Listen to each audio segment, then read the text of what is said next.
There are only 3 ways to wake a man from a dead sleep at 2 in the morning: an earthquake, a gunshot, or a lunatic shouting about VIP parking while a stretch Hummer levels your flower bed.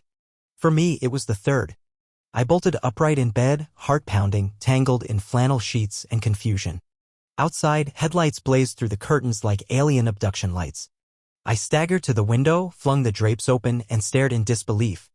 There she was. Not a ghost, not a fever dream, but Clarissa Bryant, self-proclaimed HOA events director and walking nightmare, in my driveway, in leopard print pajamas and wedge heels, waving a flashlight as if she were signaling in fighter jets.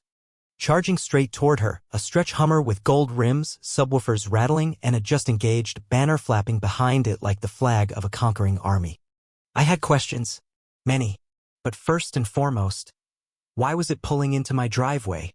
I stormed outside, robe flapping and slippers squishing through wet grass, just as the limo carved a trench through my flower bed. The door flew open and out spilled a group of cocktail-dressed partiers, one man inexplicably holding a live parrot. Clarissa spun toward me like I was the one trespassing. "This is an emergency," she shrieked. "My niece is an influencer. She can't walk from the curb in heels. This is a health hazard." I stared at her, dumbfounded. The niece, eyelids caked in glitter, whispered, "Tag me in this." To no one in particular. "Nobody is parking here," I said, forcing calm into my voice. "This is private property. You didn't ask. It's 2 in the morning. Move it." Clarissa's face twisted like she'd just tasted expired mayonnaise. "Do you know who I am?" "Unfortunately." She whipped out her phone and, to my shock, dialed 911. "This is Clarissa Bryant from the Meadowridge Hollow HOA. I'm being harassed. My guests are being denied access to safe parking. It's an emergency. Immediate response required." She hung up like she was ordering takeout. I began recording. "You can't film me," she screeched. "You're on my property. I can film whatever I want, even the destruction of my geraniums." 3 minutes later, red and blue lights bathed the scene. Deputy Mike Rowland stepped out of the cruiser, a man who once helped me rescue a goat from a drainage ditch.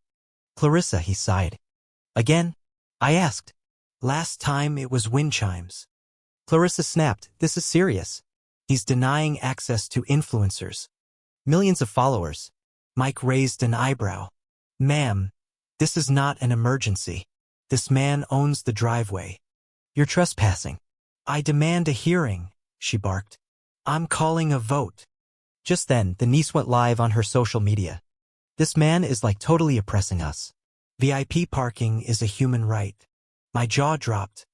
The comments section exploded. A guest tripped over my azaleas while taking a selfie with Mike. Clarissa turned on me. "You're jealous. You're not relevant.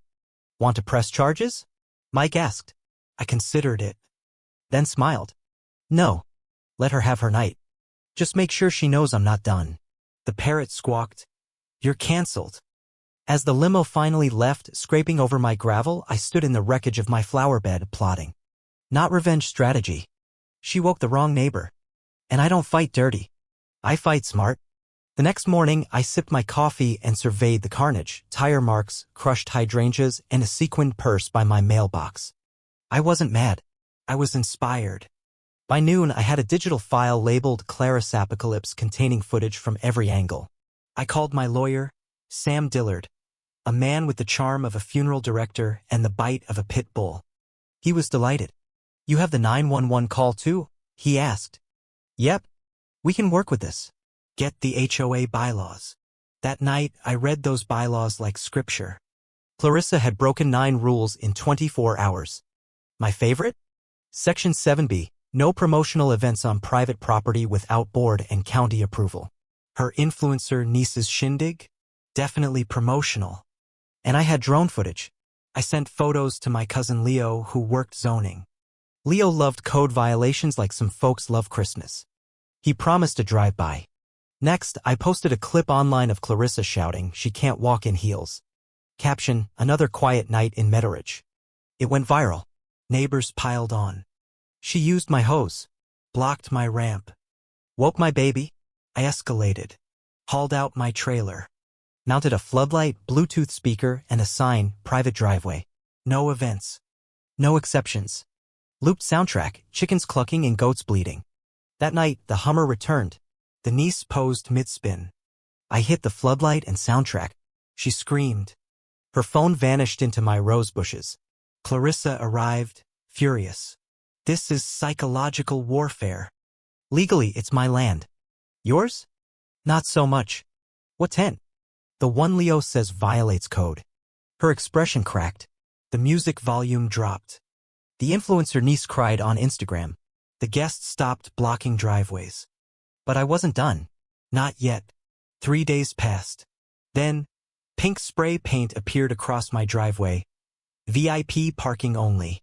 I laughed. Checked the camera. There she was just before dawn, whispering about respecting fame, trying to hide with a newsletter. I sent it to Sam, Leo, and Denise, our HOA president. Denise, allergic to drama, called an emergency board meeting. Before that meeting, I hired a surveyor. We walked the boundary lines. Guess what? Clarissa's shared space was not shared. Her walkway, fairy lights, and decorative hedge all trespassed. I posted laminated signs, private property, not HOA controlled. Clarissa noticed. Stormed over. You're harassing me. Math, Clarissa. It's not war. Just math. Her niece drove by shouting about Uncle Ron suing. I waved. Next day, a new sign appeared on my fence. Shared access. Public driveway. I called Denise. Did you authorize this? No. She's getting censured. The HOA meeting arrived. Folding chairs. Cold cookies. Tense neighbors. Clarissa strolled in late, pink blazer, sunglasses indoors. Denise read the charges.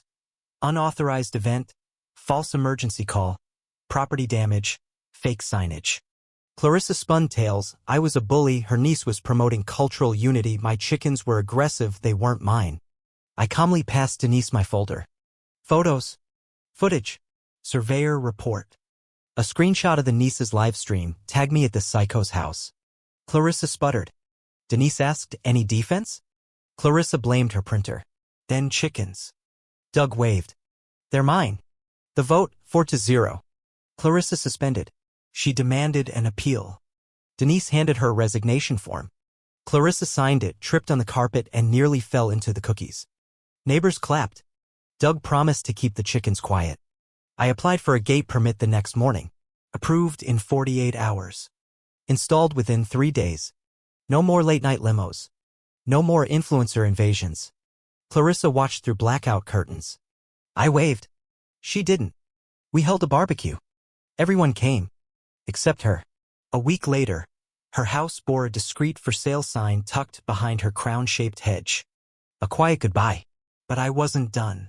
I pressed charges, trespassing, property damage, defamation. She countersued for emotional distress. Her case was tossed. Mine went to court. Sam presented the footage like a Michelin star chef. Judgment. In my favor. Damages awarded. Clarissa fled the courtroom, heel snapping. The local paper ran a piece. HOA board member loses lawsuit in driveway dispute. I clipped it. Framed it. Clarissa became a ghost.